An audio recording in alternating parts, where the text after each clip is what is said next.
Good morning বন্ধুরা, কেমন আছো তোমরা? আশা করি ভালো আছো। শিল্পীস ফ্যামিলিতে আরেকটি নতুন ব্লগে তোমাদের সবাইকে অনেক অনেক ওয়েলকাম করছি। আজকে ভিডিও স্টার্টিং করলাম আর সাথে সাথে কাজ করব। আর প্রথমেই হচ্ছে একটা কমেন্ট, ওই দিদিভাই আমার উপর খুব রেগে গেছে। আমি জানি না আমার দিদিভাই হবে না বুনু হবে, বাঙালি রান্নাবান্না। দিদিভাইকে বলবো, তুমি যদি আমার ভিডিওটা দেখে থাকো, তুমি আমার বোন হও না দিদিভাই হও আমি বুঝতে পারছি না, আর তোমার চ্যানেলের নামটা এটাই রয়েছে, বেঙ্গলি রান্নাবান্না। তো তুমি নাকি আমাকে একটা কমেন্ট করেছিলে, একটা প্রশ্ন করেছিলে যে শিল্পী, তুমি যে পার্পেল কালারের কুর্তিটা পরেছো সেটা কোথার থেকে কিনেছো। তো তুমি আমাদের এখানের বাজারের নামটাও বলেছো। তো সত্যি কথা বলতে, হ্যাঁ, তো আমি ওখান থেকে এই পার্পেল কালারের কুর্তিটা নেইনি, এইটা আমি ব্যারাকপুর থেকে নিয়েছি। তাও ব্যারাকপুর জুডিওর থেকে নিয়েছি বোধহয়, মনে পড়ছে না ঠিক। ব্যারাকপুরে গেছিলাম ঘুরতে, তখন জুডিওর থেকে নিয়েছি। আর তুমি যে আমাকে এই কমেন্টটা করেছো, তখন আমি পরে রিপ্লাই কাউকেই দেইনি, কারণ আমি তখন ঘুরছিলাম এত না। আমি কালকেও তোমাকে বলেছি রিপ্লাই, এই জন্য সরি দিদি ভাই হও বা বোন হও, সরি। ওই পার্পেল কালারের কুর্তিটা আমি নিয়েছি ব্যারাকপুর থেকে, জুডিওর থেকে। আর দিদি পেমেন্ট করেছিল, আমার না ঠিক খেয়াল নেই কত নিয়েছে, তাও মনে হয় 650 না কত এরকমই হবে হয়তো বা, মানে আন্দাজে বলছি আমি, আমার মনে হচ্ছে 650ই আমি দেখেছিলাম।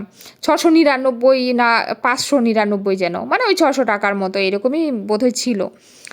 যাই হোক, আশা করি তোমার প্রশ্নের উত্তরটা দিতে পেরেছি। আর একদমই রাগ করো না গো, কারণ ঘুরতে গেলে না ওই সারাদিন ধকল থাকে, তো ঘুরে ঘুরে এসছি, এসেই শুয়ে পড়েছি।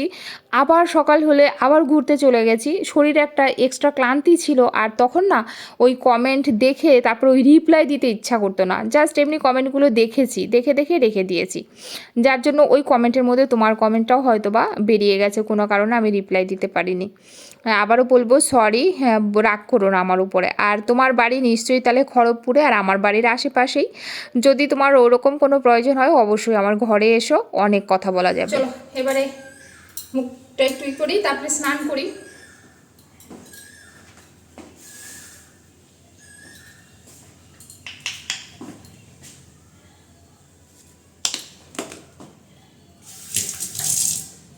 এইটুকু সময়ে জল মনে হয় আগুনের মতো গরম হয়ে গেছে, জানো তো।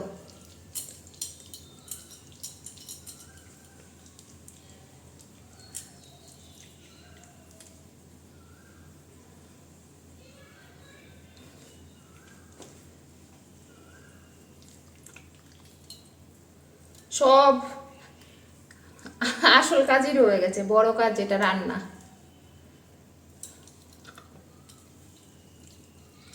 দেখি বৃহস্পতিবার তো কি করি।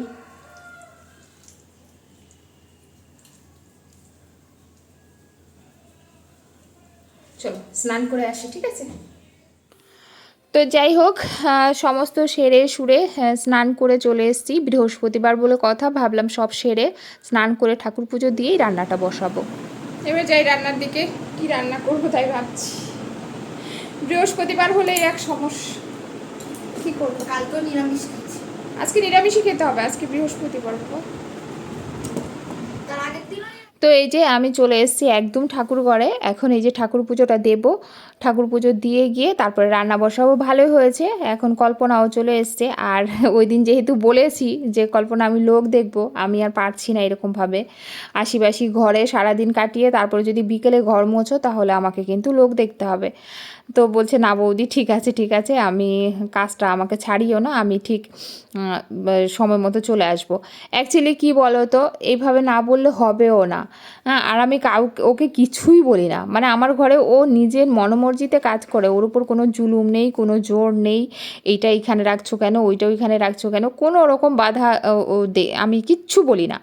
আমার সোফার নিচে মুছলো বা ফ্রিজের নিচে মুছলো, এইগুলো আমি কখনোই কিছু দেখি না, যার জন্য ও ছাড়তে চাইছে না। আর যেহেতু ছাড়তে চাইছে না, ছাড়াতেও পারছি না। তবে হ্যাঁ, এই টাইমে যদি না আসে সত্যিই আমাকে ছাড়াতে হবে। তো যাই হোক, সকাল সকাল চলে আসে, এখন ওই তো 10:30 11টার মধ্যে ঢুকে যায়, ঠিক আছে, ওই টাইমটা ঠিক আছে। তখন আমার এমনিতেও মানে রান্নার দিকে ব্যস্ত থাকি, রান্না টান্না হয়ে যায়, তারপরে মুছে দিয়ে চলে যাবে, কমপ্লিট। আর বৃহস্পতিবার মানেই রান্না করব কি, এটা একটা এখন হয় যেহেতু একদমই নিরামিষ। সকালবেলা আজকে আমরা একদম হালকা পাতলা টিফিন করেছি, জানো তো গরমে বোধহয় খাওয়া দাওয়া একদমই ইচ্ছা করছে না, মেয়েরাও খেতেই চায় না। সকালে যদি বলি মা একটু ভাত করি, মা ভাত খাবো না, একটু হালকা পাতলা কিছু করো, মানে ভারী খাবারটা খেতেই চাইছে না।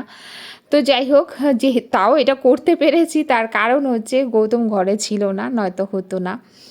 আমরা এই যে, তো আমি সব কিছু দিয়ে একটা ফোড়ন দিয়ে একবারে বসিয়ে দিয়েছি আজকে, জানো তো মুগ ডালটাকে আগে ভেজে নিইনি। ফ্যানটা কি আগের থেকে জোরে চলছে না ওরকমই চলছে?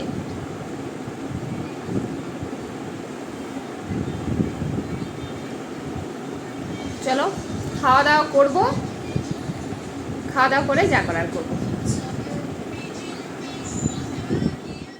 আর খিচুড়ি করলেই আরেকটা ঝামেলা, এই যে দুষ্টু খেতে চায় না, দুষ্টুর জন্য একটু আলু সেদ্ধ আর ভাত, আর কালকে ডাল রয়েছে, আমি যে ডাল আর করবো না, তো দুষ্টুর জন্য ওইটা করে নিয়েছি, দুষ্টু খাবে। আর আমি, গৌতম আর বড় মেয়ে খাবো হচ্ছে গিয়ে হচ্ছে খিচুড়ি। তো দুষ্টু ভাত তো দুপুরে আর খায়নি, ও খেয়েছে ম্যাগি, তাও নিজে নিজে করেছে, আর এখন তো করতে জানে, যখন যেটা ইচ্ছা নিজে নিজে করে খেয়ে নেয়। আমি এইখানে করব একটুখানি আমসত্ত্ব, অল্প আম নিয়েই করছি, আগে দেখি যদি বাচ্চারা খেতে ভালোবাসে তাহলে নেক্সট টাইম বেশি করে করব। আমি না আমার বাপের বাড়িতে করতাম আমসত্ত্বটা খুব, কারণ গাছের থেকে একদম টাটকা আম পড়তো কাঁচা আম দিয়ে, আর কাঁচা আমের আমসত্ত্ব আমার বেশি ভালো লাগে। হ্যাঁ, তো আমি চিনিটাও কম দিই যেন একটু ঠক ঠক লাগে ওই জন্য। তো এই যে একটুখানি আমসত্ত্ব, তার জন্য একটু কালারও দিলাম, আর কিভাবে করলাম রেসিপিটাও তোমাদের কাছে একটু করে শেয়ার করার চেষ্টা করলাম। আমটাকে একটু নুন দিয়ে আমি সেদ্ধ করে নিয়েছি, তারপরে সুন্দর করে সেদ্ধ হয়ে যাওয়ার পরে একটা দিয়ে ছাঁকনি দিয়ে ভালো করে ছেঁকে নিয়েছি, তারপরে একটুখানি চিনি না দিয়ে এটাকে একদম জাল করে তারপরে এই যে দেখো রেখে দিয়েছি। এই যে এটা এখন কাটছি না কেন বলো তো, এটা রোদে দিলে সব থেকে ভালো হতো, বাট রোদে যেহেতু দেইনি, এটা আজকে কাটা যাবে না, এটা কালকে তোমাদের দেখাবো। এটা সুন্দর করে স্লাইস করে সুন্দর পেঁচিয়ে কালকে তোমাদের দেখাবো। রোদে দিলে ভালো হতো, এখন যেহেতু অনেকটা অবেলা হয়ে গেছে যার জন্য আর রোদে দিলাম না। তোমরা আমাকে এক্ষুনি বকা দেবে, তোমরাও দেবে, আমার ঘরের থেকে সবাই বকেছে, অনেক বকা খেয়ে নিয়েছি অলরেডি। আর আজকে আমি একদম ম্যান্ডি হয়ে গেছি, আমাকে যেমন একটা বুনু বলছিল দিদিভাই তুমি কি আস্তে আস্তে ম্যান্ডি হয়ে যাচ্ছ, না ম্যান্ডি হচ্ছে না, তবে আজকের মতো আজকে বলবে তোমরা ম্যান্ডি হয়ে গেছি। এই কেকটা তোমরা জানো কবের, ওই ছোটো মেয়ের বার্থডে কেক, সবাই বারণ করছিল, ফ্রিজে ছিল, আমার না ফেলতে এত মায়া লাগছে না, অনেকটা কেক ছিল জানো তো, ওইটাকে গরম করে খাচ্ছি খাচ্ছি আর ভাবছি সত্যিকারের যদি কিছু হয় আমাকে ঘরে সবাই একদম যা নয় তাই করবে।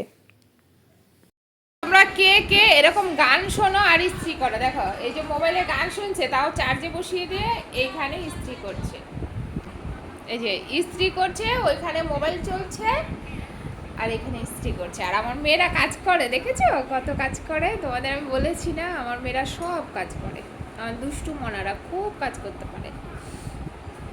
এই দেখো নিজের জামা নিজে ইস্ত্রি করছে, চুড়িদার পরবে আমার পুচকু মেয়েটা আজকে। ওলে আমার পুচকুলে, আমার পুচকু তুলিদার পরবে না, চুড়িদার পরবে, চুড়িদার পরবে।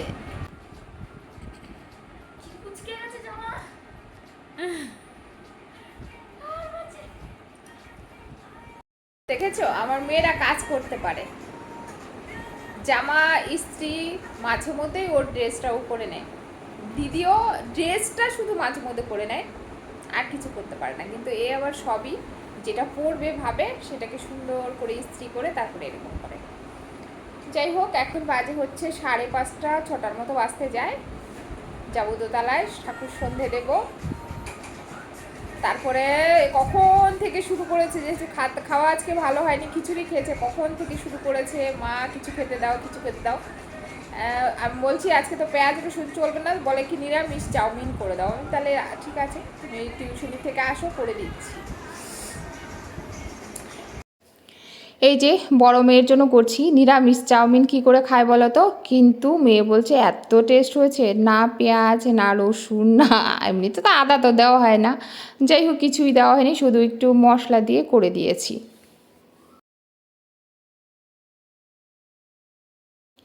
তো মেয়ে পড়ে এসছে, হ্যাঁ পড়ে আসার পরে মেয়ে বায়না করছিল, তো মেয়েকে তো দিয়ে দিলাম, ওই যে দেখতে পারলে তোমার চাউমিন, নিরামিষ চাউমিন ও করে খেলো। তারপরে সন্ধ্যার পরে এই যে গৌতম যাবে ডিউটি, আর বৃহস্পতিবার, বুধ বৃহস্পতিবার আবার নতুন করে এখন নাইট করে দিয়েছে।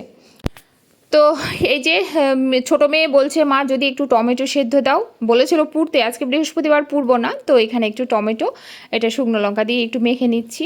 আর আলু সেদ্ধ দিয়েছিলাম, আলু সেদ্ধ দিয়েছি, দেখো সেদ্ধ হয়নি, ওইটাকে আবার টুকরো টুকরো করে, যেহেতু ভাত তাড়াতাড়ি হয়ে গেছে, ওইটাকে আবার টুকরো টুকরো করে ভেজে নিচ্ছি তাড়াহুড়া করে, কি করব বলো। আর কড়াইটার অবস্থা দেখো, ওই আম সেদ্ধ করেছি বলে। গৌতম ডিউটি বেরিয়ে গেছে, আর আমি গেছিলাম ছোটো মেয়েকে টিউশনির থেকে আনতে, এসে আর চুড়িদার খুলিনি, ওইভাবেই বসে পড়েছি।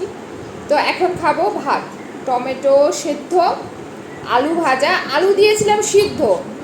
এবার গৌতমের টাইম হয়ে গেছে, ও খেয়ে বেরিয়ে যাবে, ঝটপট করে ওই আলু দেখি আর সেদ্ধ হয়নি, ভাত তাড়াতাড়ি নামিয়ে দিয়েছি, আলু সেদ্ধ হয়নি, সেই আলুটাকে ছোট্ট ছোট্ট টুকরা করে তারপরে আবার ভেজে দিয়েছি, ওইটা বড় ভালো হয়েছে, লাল লাল করে ভেজে নিয়েছি।